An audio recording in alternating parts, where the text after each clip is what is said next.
todos. Vamos iniciar. Bom dia a todos. Vamos iniciar a nossa última sessão do PAPMEM de janeiro de 1918, com a tradicional parte que consiste em perguntas e respostas. Então, eu tenho algumas coisas já para começar a comentar sobre... Nós falamos de vetores, né? A Base Nacional Comum Curricular começa a primeira série com vetores, e aí sempre há aquela tentativa de, bom, então, será que eu posso colocar vetores em tudo? É bom? E essa pergunta vem: é válido relacionar o ensino de vetores com proporcionalidade, função afim? Eu digo, calma, né? Vamos fazer os vetores do ponto de vista geométrico, do ponto de vista algébrico. E uma coisinha que vocês devem ter em mente é a seguinte: o plano cartesiano que se usa em geometria analítica, portanto, é um plano geométrico, ele tem obrigatoriamente os dois eixos graduados na mesma unidade. É por causa disso que a gente pode calcular distâncias, ângulos. Enquanto que, quando você estuda função, em particular função afim, num problema contextualizado, os eixos não precisam estar graduados na mesma unidade. Não é? Quando você tem uma torneira enchendo um tanque, no eixo X você tem o tempo, e no eixo Y tem a altura do nível d'água. As graduações são diferentes, os eixos são grandezas inteiramente diferentes. Então, nesse tipo de plano, não tem sentido você calcular ângulo ou distância, portanto, não tem sentido colocar, não é adequado colocar vetores aí. Não é? Então, fica respondida a pergunta assim. Vamos com calma. Vou primeiro passar aqui a palavra para o professor Ledo, que tem alguma coisa para dizer para vocês. Alô, alô, alô. Opa! Eu tenho alguma coisa a dizer para vocês. Tem duas coisas. Uma pergunta que me fizeram aqui, de tarde, mas essa veio da Juliana Cordeiro. Pergunta assim: todo número, que dizer da afirmação todo número elevado a zero é 1? Bem, se você admitir que zero elevado a zero assume qualquer valor, pode assumir o valor que você desejar, né? Você admite que zero elevado a zero é uma forma do zero sobre zero, tá? Que nós fizemos na apresentação. Em particular, zero elevado a zero pode assumir o valor 1. Então, você pode afirmar, sem menor medo, que todo número elevado a zero é 1. Inclusive o zero. Zero elevado a zero também assume o valor 1. Só que não assume só o valor 1. Tá certo? Todo número elevado a zero é 1? É. Todo. Porque o zero elevado a zero pode assumir o valor 1. Não precisa jogar fora essa questão. Mas eu queria falar com vocês mesmo, que o mestre me chamou, que eu chamei a atenção dele do que aconteceu. Na lista de exercício de ontem, tinha uma questão que era prove que é verdadeira ou falsa, e era verdadeira, que duas retas perpendiculares a um plano eram paralelas. Tá certo? Duas retas perpendiculares a um plano são paralelas. Todas as questões, inclusive da prova de hoje, que envolve esse verdadeiro ou falso, eu tirei daquela apresentação que eu enviei para vocês. Só que na apresentação a afirmação é: duas retas coplanares perpendiculares a um plano são paralelas. A palavra coplanar eu não escrevi na lista de exercício. Tá? O que significa que a solução apresentada, que o pessoal pegou depois, é uma solução de outra afirmação, e não dessa. Porque não foi declarado que as duas retas eram coplanares. Na solução já desenha o plano que contém as duas retas. Tá legal? Essa solução aqui, para essa que apareceu, a gente faria assim, ó.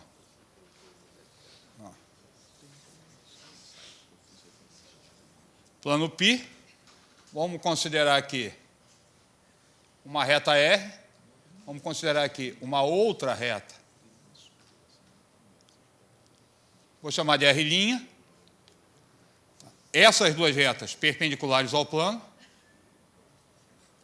Aí eu vou fazer o seguinte, vou supor que elas não sejam paralelas e provar que elas têm que ser paralelas. Tá? Uma coisa que, inclusive, ontem, né, eu estava junto com Paulo César, chamou a atenção, quando você vai demonstrar esse tipo de proposição em geometria posicional, você tem que saber o que já foi demonstrado antes, você tem que ter uma sequência, tá certo? Mas uma que você pode admitir direto é que todas as demonstrações da geometria no plano a gente já conhece. Tá certo? Vou fazer o seguinte, vou desenhar uma reta paralela a R, que eu vou chamar de R', que passa por esse ponto aqui. Ó, essa reta aqui, R, duas linhas, é paralela a R'.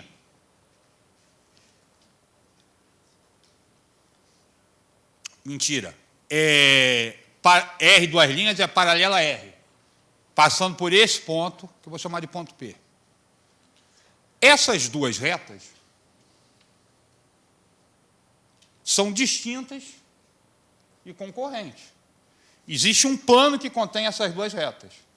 Esse plano que contém as duas retas, não vou ficar tentando desenhar não, está aqui o plano, ele vai ter uma reta em comum com o plano π, chama esse plano aqui de plano π'. Ele vai ter uma reta em comum com o plano π. Essa reta aqui que eu vou chamar de reta T. Repara uma coisa, agora eu tenho a R', a R duas linhas e essa reta T em um mesmo plano π. Estou trabalhando com geometria plana. Pensar em geometria plana que eu admito que tudo eu conheço. Repara uma coisa, a reta T pertence ao plano π. Se a R' é perpendicular ao plano π, ela forma 90 graus com essa reta aqui, com T. Se R duas linhas é perpendicular ao plano π, também forma 90 graus com a reta T. Eu acabo de conseguir desenhar duas retas perpendiculares à reta T passando pelo ponto P, o que é impossível. O que significa que R' não pode ser paralela a R e não ser paralela a R'. R duas linhas. Ou seja, se eu admitir que essas duas retas, R e R', não são paralelas, eu consigo construir isso que é um absurdo. Logo, as duas retas, R e R' devem ser paralelas. Tá? Essa é a solução da afirmação feita sem a presença contidas no mesmo plano, tá? Coplanares. Obrigado, Ledo. Então, agora eu passo a palavra ao professor Paulo César. Bom dia, gente. Tem uma pergunta que acabou de chegar aqui do Adolfo, aqui do Rio, que diz que a pergunta dele é de muitos colegas. Se há alguma perspectiva da criação de um doutorado profissional aos moldes do Prof. Mate. Então, isso é uma coisa que se fala, foi cogitada, mas doutorados profissionais aí, né, no Brasil, isso é uma proposta da CAPES. Não sei se já está regulamentado, a CAPES gostaria de ver doutorados profissionais que teriam a característica de produzir pessoas que não necessariamente iriam para a carreira acadêmica, mas que trabalhariam, por exemplo, em institutos de pesquisa e desenvolvimento. Então, você pode ter um doutorado profissional em, digamos, computação, em que o objetivo não é formar professores pesquisadores, mas sim pesquisadores de laboratórios que desenvolvem novas tecnologias, etc. Mas isso é muito embrionário e eu acho que, no caso do Prof. Mate, é mais complicado. Porque o próprio Prof. Mate já deu muita discussão na comunidade acadêmica sobre até que ponto ele é um programa de mestrado ou é um programa de recapacitação, Então, eu acho que estamos muito longe aí de termos essa perspectiva. Agora, há programas de doutorado no Brasil que têm esse tipo de ideia que seria subjacente a um programa como esse. Ou seja, de refletir sobre o ensino de matemática com ênfase na matemática, né? Porque existem programas aí que refletem sobre o ensino de matemática com ênfase no ensino, quer dizer, há programas em educação matemática. Mas há programas sobre o ensino de matemática com ênfase na matemática. Eu destaco o programa da UFRJ, que é um programa que tem essa característica. Então, tem no mercado, especialmente para as pessoas aqui do Rio, mas programas que já têm essa vocação, mas, é claro, não tem a capacidade aí a capilaridade que um programa tipo Profmat em rede teria. Eu acho que estamos muito distantes disso ainda. Não acho que seja uma perspectiva para pouco tempo, não.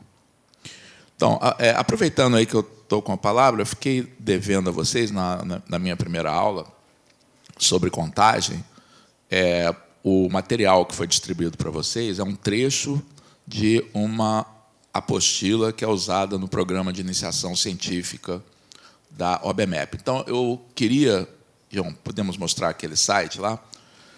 Eu queria chamar a atenção aí de vocês para a disponibilidade de muitos materiais que são disponíveis para download, que foram publicados exatamente para atender aos alunos do programa de iniciação científica da OBMEP. Então, a ideia são materiais acessíveis, escritos aí para jovens de todas as idades, e são alguns são ligados a temas escolares, mas outros tem um material de criptografia, por exemplo, que pode ser de muito interesse aí de vocês. Todos eles estão disponíveis para download. Tá? Além desse material, na página do OBMEP, tem também outro material que pode ser muito valioso, que são, além das provas, com soluções com vídeo, né? Então, as questões da OBMEP de alguns anos para cá passaram as soluções passaram, além da publicação em PDF, da publicação dos vídeos de professores explicando as soluções. Mas, além das provas, tem os bancos de questões, que é um manancial enorme aí de questões interessantes, com solução, que podem ser utilizadas. Tá?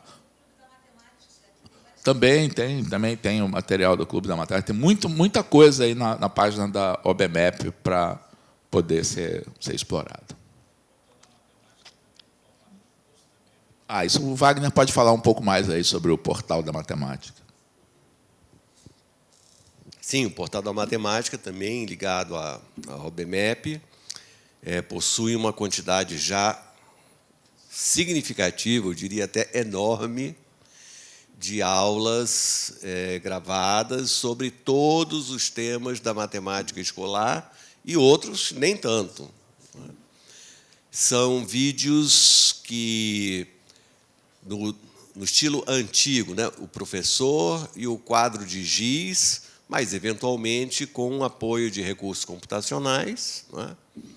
E esses vídeos duram de 10, no máximo 15 minutos. E isso tem uma razão de ser, porque uma pesquisa feita nos Estados Unidos detectou o fato que o aluno de escola ele consegue se concentrar bem durante esse tempo, 10 a 15 minutos. E isso foi o que levou um grande empresário chamado Salman Khan, que fundou a Khan Academy, né, a fazer pequenos vídeos, os deles são mais rudimentares ainda, porque não tem nem a figura da pessoa, somente as coisas aparecem na tela, mas também tem essa direção, essa dimensão, né? Essa duração, que é o tempo que o aluno realmente consegue se manter concentrado e, depois disso, em geral, ele já desliga e passa para outra coisa. Então, aqui na OBMEP, a gente tem, desde o ensino fundamental, da segunda parte do ensino fundamental, até o final do ensino médio, já diversos vídeos, todos divididos em assuntos, resolução de problemas disso, daquilo. Então, merece uma consulta, né? E vocês vão ver aulas muito boas, muito úteis também. Até para, eventualmente, se a sua escola tiver recursos, né, colocar um grupo de alunos para assistir uma dessas aulas e depois questionar o que vocês aprenderam disso, o que vocês lembram. É bastante interessante. Bem, mas eu queria falar de uma pergunta de um professor do Paraná que diz que não é do ensino médio, é até uma pergunta sobre o ensino fundamental, ele diz assim: os meus alunos aceitam bem que o produto de dois números negativos seja positivo. Aceitam bem, mas tem algum jeito assim, mais, ele falou, visual, de mostrar isso. Então, tem. Eu acho que eu já fiz isso aqui, já tem muitos anos. De qualquer maneira, é bom a gente fazer de novo. Quando a gente tem, por exemplo, dois segmentos, nós temos o saudável hábito, né, de representar. A letra A é tanto o nome do segmento, como também representa a sua medida. Então, isso foi feito desde os tempos muito antigos, né, em que números reais positivos eram representados por segmentos de reta. Então, operações com números reais estavam associados a construções geométricas. Então, quando eu tenho dois números reais, no caso positivos, né, a soma deles é muito simples, né, porque é só colocar um segmento na frente do outro, você tem a soma. A diferença também, né, você põe um dentro do outro e vê quanto sobra. A multiplicação por número natural também está completamente intuitiva. Mas o produto de dois segmentos não pode ser representado por um segmento, porque o produto desses dois segmentos, no fundo, significa uma área de um retângulo, não é? E uma área não pode ser igual a um segmento, não é? Se esses números são medidos, por exemplo, em centímetros, então fica adimensionável, a dimensão não combina, não é verdade? Então, isso faz sentido para as construções geométricas. Isso aqui quer dizer, qual é o lado do quadrado que tem a mesma área do retângulo de medidas A e B? Isso é uma pergunta pertinente, não é? Mas, se eu quiser realmente representar um produto de dois segmentos por um segmento, a gente tem que usar um pequeno truque, que é o segmento unitário. Quando a gente tem dois segmentos quaisquer e soma, põe um na frente do outro, então aqui é a soma deles, isso vale qualquer que seja a unidade de medida. Não é? A diferença também. Porém, para fazer isso daqui, a gente tem que dizer o seguinte: olha, eu comecei colocando em evidência, mesmo que eu não use sempre, né, existe alguma coisa que mede 1. Agora, isso aqui faz sentido. Portanto, aqui eu estou procurando saber, né, qual é o retângulo, qual é a base do retângulo de altura 1, que tem a mesma área de um retângulo de dimensões A e B. Se você um dia quiser fazer isso concretamente com os seus alunos, faça o seguinte: pega uma folha de cartolina, recorte um um retângulo de medidas A e B. Aí você escolhe a sua unidade de medida, que pode ser centímetro ou qualquer outra que você imaginar, e com a sua mesma cartolina, corte uma tirinha de altura 1. Pegue uma balança de 2 pratos, coloque o retângulo de medidas A e B de um lado, essa tira suficientemente grande do outro, e vai cortando pedacinhos até que o equilíbrio começa a se fazer, não é? E quando equilibrar, você vai ter uma medida x, que é a solução dessa equação, não é? Muito bem, mas eu me desviei um pouco do que eu estava falando. Agora, sim, por que 2 números negativos dão um resultado positivo? Vamos pegar agora o plano cartesiano, tá certo?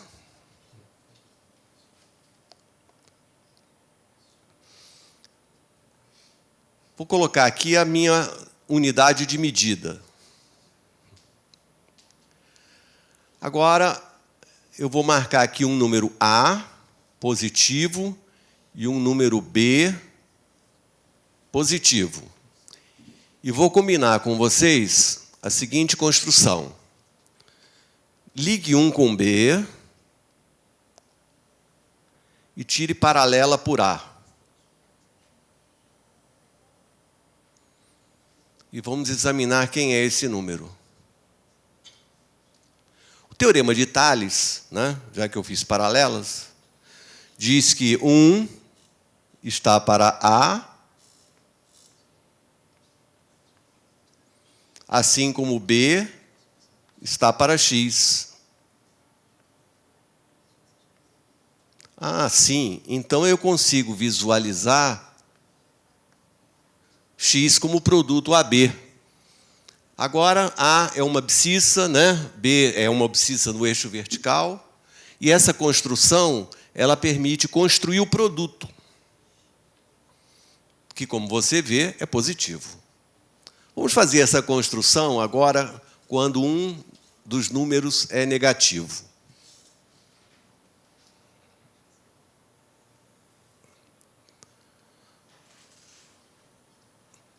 Vamos supor que A seja negativo, tá bem?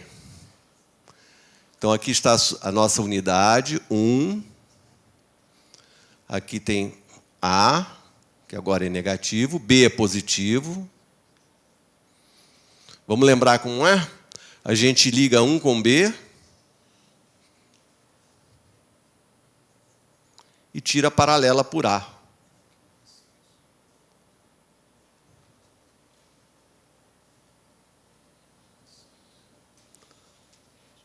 Então, o produto X, né, que é o produto AB, está na parte de baixo do eixo vertical. Então, quando um dos fatores é positivo e outro é negativo, o produto é negativo. Vamos ver como fica a construção quando os dois são negativos, que é a pergunta do professor. Como é que é mesmo? Eu escrevo minha unidade 1,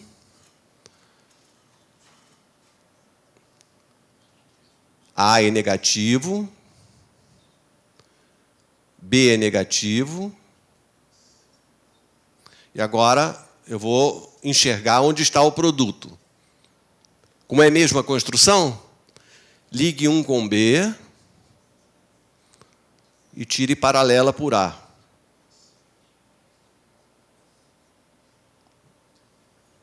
Olha onde está o produto AB.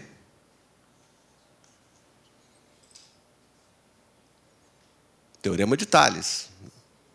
E a outra, a última situação, que é igual à segunda.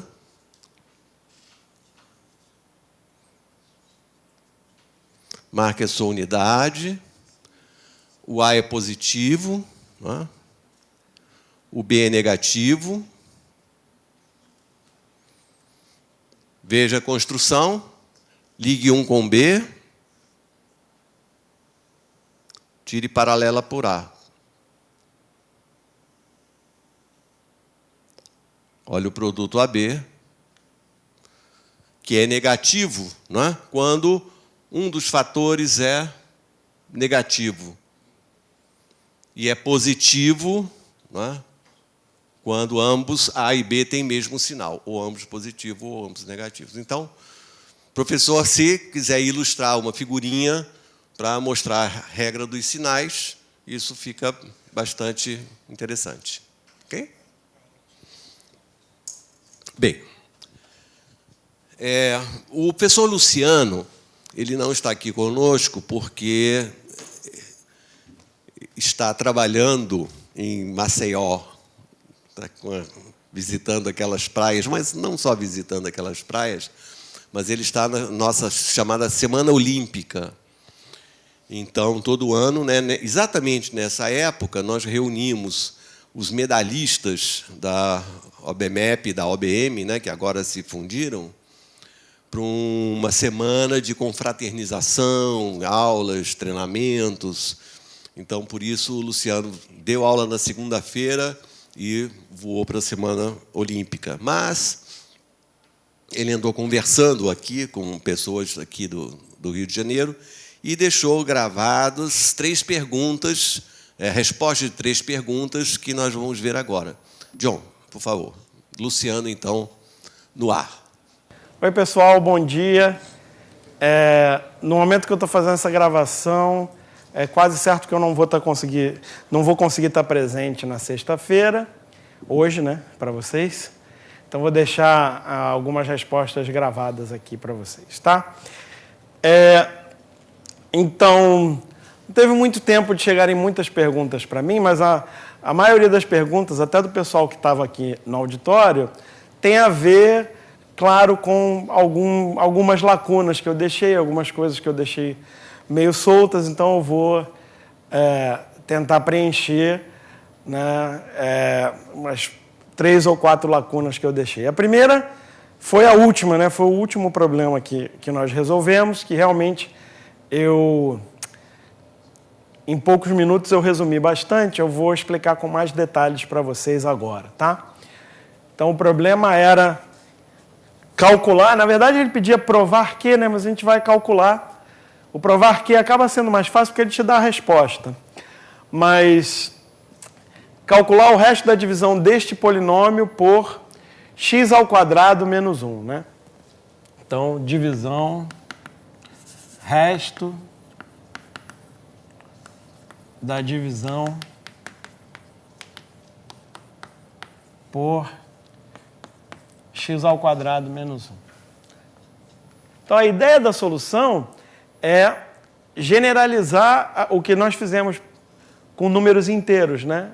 E aplicar também para polinômios. Aproveitando que esse divisor aqui, ele é o produto de 2 polinômios, x menos 1 e x mais 1, que são também polinômios primos entre si, né? Igualzinhos os números inteiros que apareceram.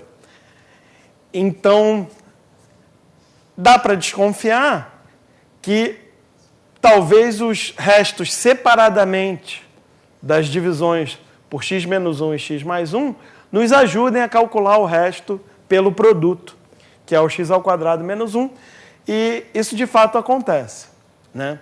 Então, para isso, a gente nota o seguinte, que o resto da divisão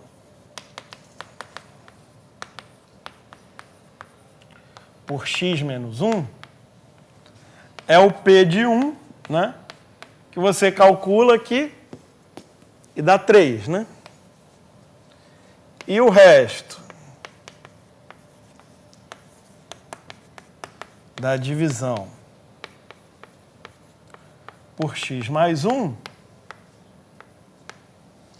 é o P de menos 1, né?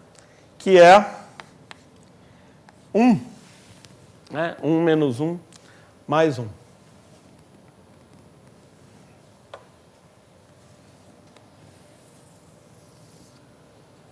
Agora, o que esses dois restos têm a ver com o resto da divisão de P de x por x ao quadrado menos 1?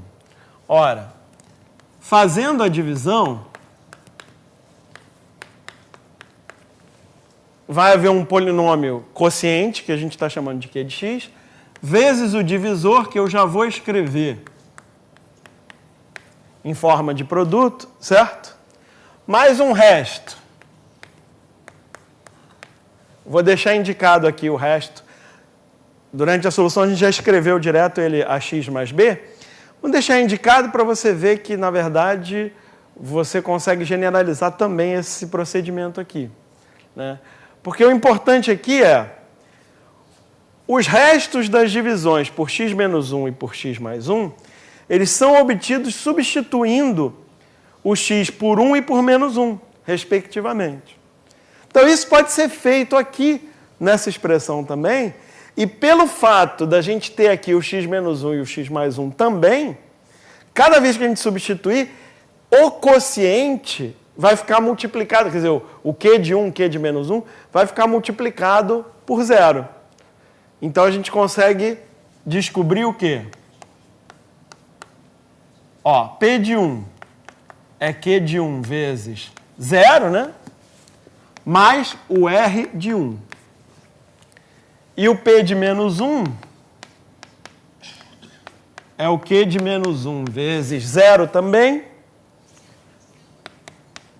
mais o R de menos 1. Então, o que na verdade a gente descobre é que o R de 1 é a mesma coisa que o P de 1, que a gente conhece, que é 3. E o R de menos 1 é o P de menos 1, que a gente também conhece, que é 1. Então, temos duas informações sobre esse resto, que é a nossa incógnita. A gente sabe o valor dele no 1 e no menos 1. Agora, nós temos uma terceira informação, né, que é o resto da divisão de um polinômio por algum do segundo grau. Então, quando você divide um polinômio por outro que é do segundo grau, o resto é, no máximo, um polinômio do primeiro grau. Então, nós sabemos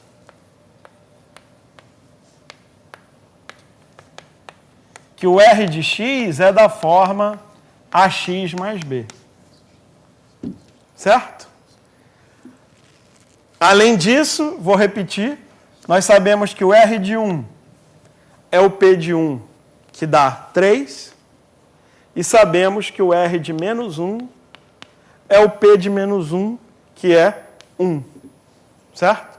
Então, isso aqui, na verdade, a gente consegue até fazer de cabeça, porque um polinômio de, no máximo, primeiro grau, que para x igual a 1 dá 3 e para x igual a menos 1 dá 1, não é difícil adivinhar que vai ser o x mais 2. No problema original, inclusive, a gente tinha que provar que era, né? Então, a gente já tinha a resposta. Mas é claro que você pode simplesmente resolver o sistema, né? Isso aqui equivale a esse sistema A mais B igual a 3 e menos A mais B igual a 1. Né? Agora que eu já disse equivale, eu vou ter que colocar uma terceira coisa aqui. Né? O R de x é ax mais b. Certo? Aí realmente equivale. E, portanto, nós concluímos que o resto é... Bom, resolvendo esse sistema, A igual a 1 e B igual a 2, certo? Então, o resto é x mais 2. Tá? Então, é um procedimento inspirado no que nós fizemos para números inteiros, só que aplicado a polinômios. Tá? Segunda pergunta tem a ver com o lema.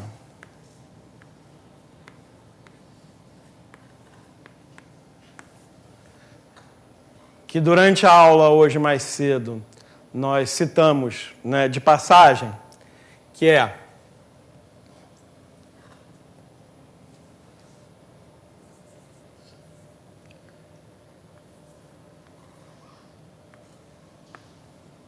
se A vezes B é múltiplo de C e o MDC entre A e C é igual a 1, então B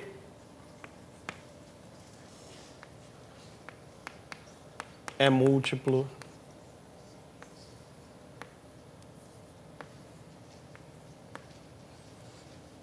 de C, né? Como eu falei, é até natural você entender esse teorema pensando no teorema fundamental da aritmética, na fatoração única dos inteiros em primos, né? Acontece que a gente precisa dessa propriedade, a gente precisa desse lema para provar que a fatoração em inteiros é única. Então, como é que a gente prova isso aqui de um jeito mais elementar, né? A gente usa o chamado teorema de Bézout, que eu não comentei explicitamente na aula, mas eu sim comentei o algoritmo de Euclides estendido, né? Então,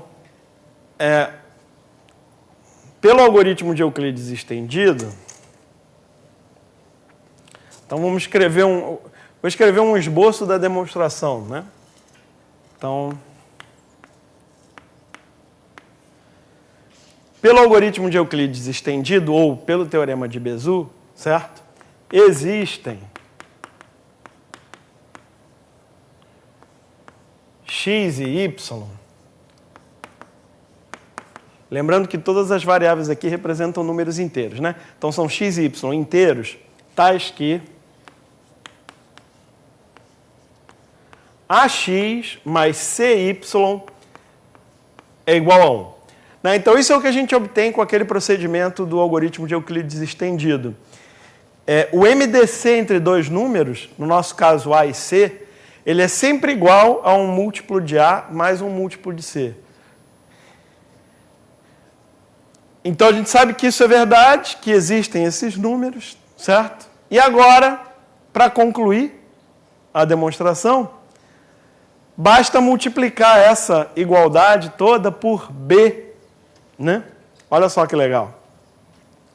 Multiplicando por B, nós concluímos, né? Supondo que isso aqui é verdade, quer dizer, supondo que de fato A e C são primos entre si, nós descobrimos que B, eu vou até inverter aqui, ó, B, multiplicando por B, B é ABX mais CBY, certo? E tá pronto, né? Olha que legal. Porque esta parcela aqui, você está vendo que é um número inteiro, BY, multiplicado por C. Então, isso é um múltiplo de C. E, por hipótese, AB é múltiplo de C. Viu? Então, AB vezes X é múltiplo de AB e, portanto, também é múltiplo de C. Você está multiplicando um múltiplo de C por um inteiro.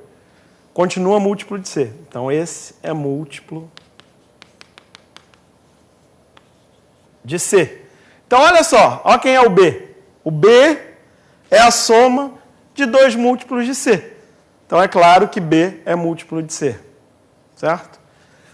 Estou sem espaço. Logo, B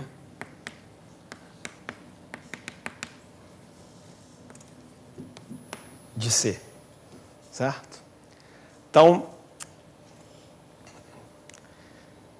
bom, está resumido, né? Talvez eu devesse ter escrito antes disso, supondo que A e C são primos entre si, né? Mas é isso. Supondo que A e C são primos entre si, existem esses x e y, né? Como a gente viu através, por exemplo, do algoritmo de Euclides estendido, né? Então, como existem esses inteiros, a gente pode simplesmente multiplicar por B e chega imediatamente à conclusão de que B é múltiplo de C. Tá? Então, provamos esse lema, que é super importante, sem utilizar o teorema fundamental da aritmética. Tá?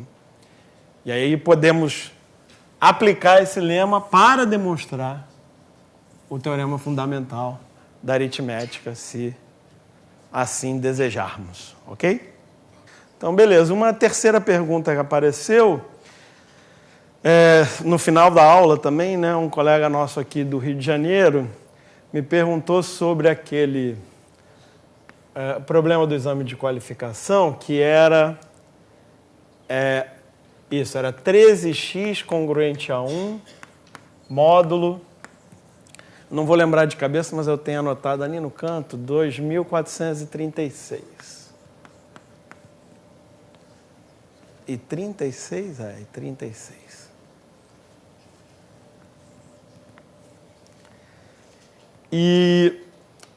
Então eu usei esse problema como desculpa para comentar com vocês a técnica do algoritmo estendido.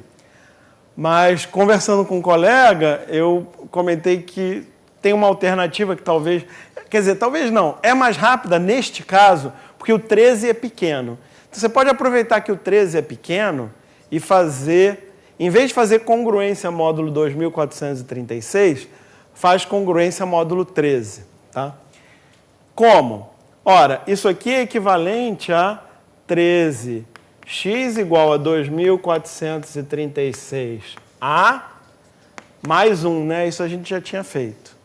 E agora a gente pode olhar isso aqui módulo 13, o que significa que 2436A mais 1 é múltiplo de 13, ou seja, é congruente a 0 módulo 13.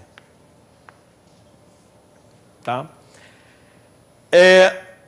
Como eu comentei brevemente de manhã, né, sem demonstrar, a vantagem de usar a linguagem de congruência é que você pode substituir qualquer número pelo seu resto em operações de soma ou multiplicação. Tá? Então, como aqui tem uma operação de multiplicação e também de soma, e só, nós podemos substituir 2436 pelo resto de 2436 por 13. Tá? Eu fiz essa conta aqui separado para ir mais rápido, mas só para deixar completo, né? Faz a divisão, aqui dá 12, aqui dá 123, que é 9, né? Espera aí. O quociente era 1, né? 9 vezes 13 dá 117. Então, aqui sobra 6, certo? E aí fica 66 por 13, que é 5, e resto 1. Tá? Então, olha só que legal. Você obtém que isso aqui, módulo 13, é a mesma coisa que trocar o 2436 por 1. Então, você pode escrever A mais 1 congruente a 0, módulo 13. Né? Isso significa que o A é 13 vezes alguma coisa, vezes 1 inteiro, né? B aqui é 1 inteiro, menos 1.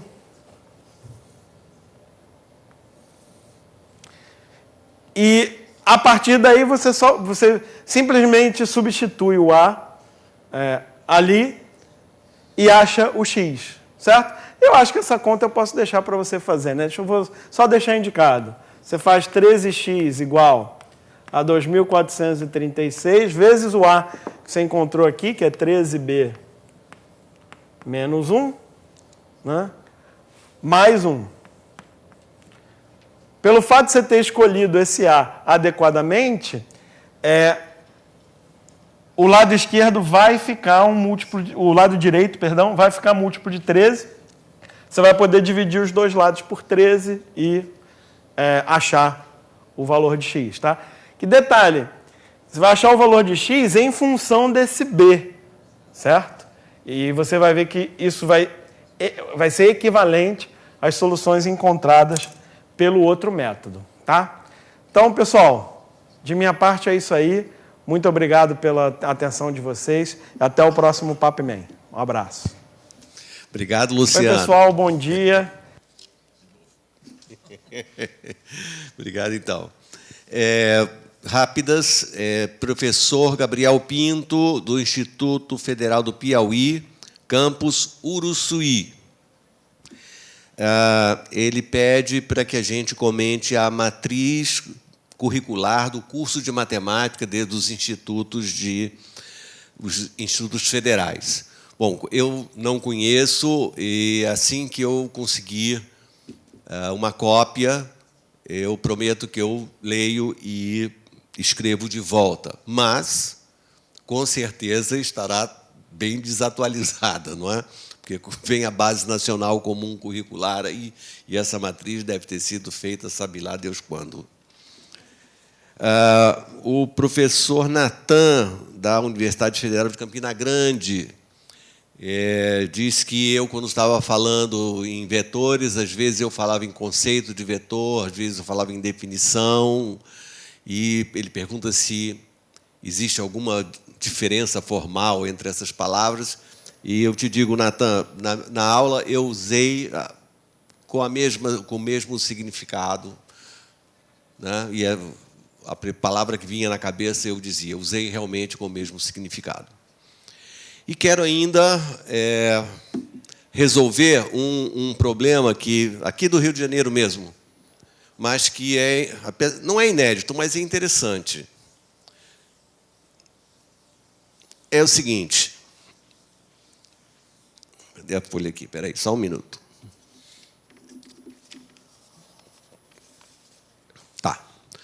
Ele diz assim, pegue um quadrado ABCD.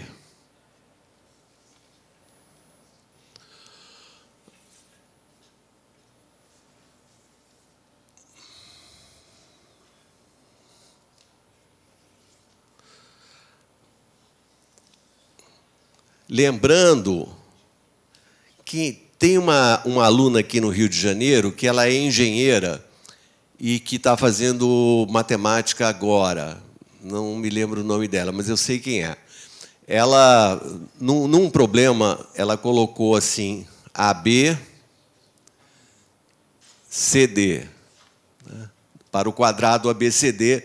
Isso é um erro muito comum, porque não está escrito quase que em lugar nenhum, mas todo mundo usa que quando a gente nomeia um polígono através das letras do alfabeto, essas letras devem ser colocadas em ordem de percurso do polígono. Então, esse quadrado se chama ABDC. Então, para colocar de acordo com a tradição, ABCD.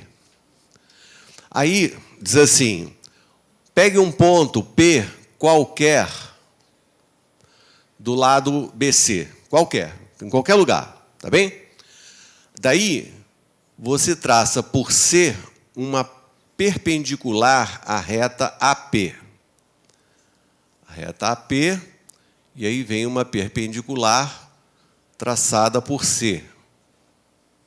Essa perpendicular traçada por C encontra a reta AB no ponto que ele chamou Q. Aí a pergunta é, provar que, independente da escolha do ponto P, este ângulo, que eu botei alfa, ele é sempre de 45 graus. É interessante porque é estranho, não é? Porque dá a impressão de que quando o ponto P percorre esse lado, que tudo aqui muda, né? Tudo se mexe. E por que esse ângulo seria sempre a mesma coisa? E ainda mais de 45 graus, não é? Bom, nós temos aqui ele é interessante pelo seguinte, nós temos um problema de geometria. Mas nada impede que a gente coloque coordenadas. E, às vezes, é muito bom fazer isso.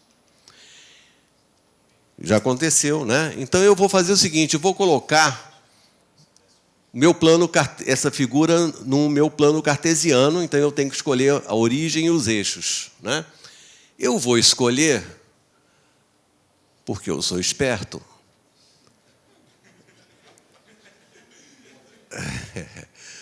o eixo Y aqui. Na verdade, isso é totalmente arbitrário, tá?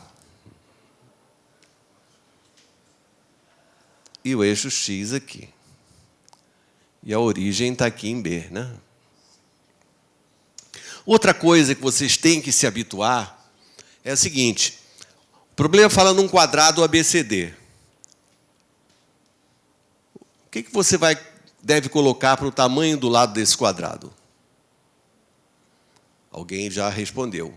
A. Eu faço diferente, porque uma coisa que é arbitrário também é a unidade de medida.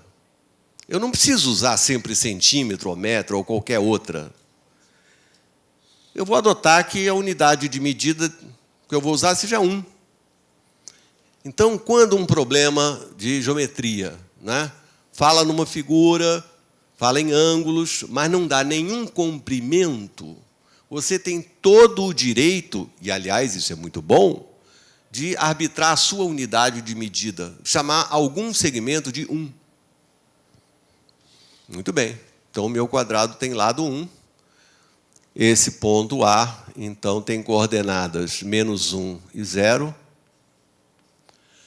Esse ponto P tem coordenadas... A origem está em B, né? Então, é 0, y. Esse ponto Q tem coordenadas x, 0. Verdade? E esse ponto C aqui, ele é o 0, 1. Foi bem? Ok. Então, agora vejam o seguinte. Olha esse vetor U. A gente combinou botar setinha, né? Então, eu vou botar também. O vetor U, nesse meu sistema de coordenadas, é 0 menos menos 1, que é 1, e y menos 0, que é y. Aliás, não precisa fazer conta nenhuma, né? Só olhar esse triângulo daqui. Esse vetor tem essa coordenada que mede 1 e essa outra que mede y. Agora, veja esse vetor aqui, ó, que eu vou chamar V. Então, vamos ver qual é o par ordenado correspondente a V. É x menos 0, que é x mesmo, e 0 menos 1, portanto, menos 1. Está claro? Porém, isso aqui é dado. Ó. Esses vetores são perpendiculares. Que é a mesma coisa que dizer que estão contidos em retas perpendiculares. Lembra qual é a condição de perpendicularismo? Se dois vetores são perpendiculares, o produto dessas abscissas, 1 vezes x, mais o produto das ordenadas, y vezes menos 1, dá quanto? 0. O que significa isso? Olha a figura. Isto é y, isto é x. Ó. E se y é igual a x, esse ângulo mede, acabou. Gostaram? Bonito, né? Repara, é um problema de geometria. Não fala em plano cartesiano, sobretudo não fala em vetor. Então, nossa lição desse Papman, e que vocês vão passar a ensinar isso, é que os vetores são ferramentas úteis para usar a qualquer momento. Não é só naquele contexto da aula de vetor. Mais adiante, você está fazendo um problema de geometria, de repente, utilizar essa ferramenta te dá uma solução bonita e elegante e convincente. Então, eu gostei de ter respondido, porque me deu a oportunidade de falar um pouquinho mais. Você tem mais alguma coisa? Bem, não temos mais perguntas, porque o e-mail do IMPA ficou parado desde ontem à tarde e também continua não funcionando. Então, eu tenho certeza que muitas perguntas não puderam chegar. Mas, assim que esse e-mail for ativado, nós vamos receber e perguntas que forem realmente mais pertinentes, nós vamos responder. Então, gostaria de agradecer aqui ao Paulo César e ao Ledo a presença e a todos vocês por essa sessão do PAPMEN. Lembrando que em julho nós teremos novo PAPMEN, nova oportunidade de discutir temas novos, agora com esse PAPMEN se modificando um pouco, né, introduzindo alguns temas diferentes, mas sempre relacionados com a cultura do professor e com o interesse também dos alunos do ensino médio. Ok. Até a próxima, gente. Foi um prazer novamente ter estado aí com vocês. Até julho. Estamos aí. Vamos ver o que se consegue na próxima. Prazer que eu sempre tenho que estar com todos vocês. Eu não sei. Ainda tem o seguinte: vocês repararam por que eu chamo esse moço aqui de mestre? Gostaram das soluções que ele apresenta? Entendeu? Ou seja, eu venho para cá, além de explicar para os outros, eu aprendo muito. E o meu prazer ainda é maior. Prazer estar com todos vocês. Até logo, então. Até julho. Obrigado.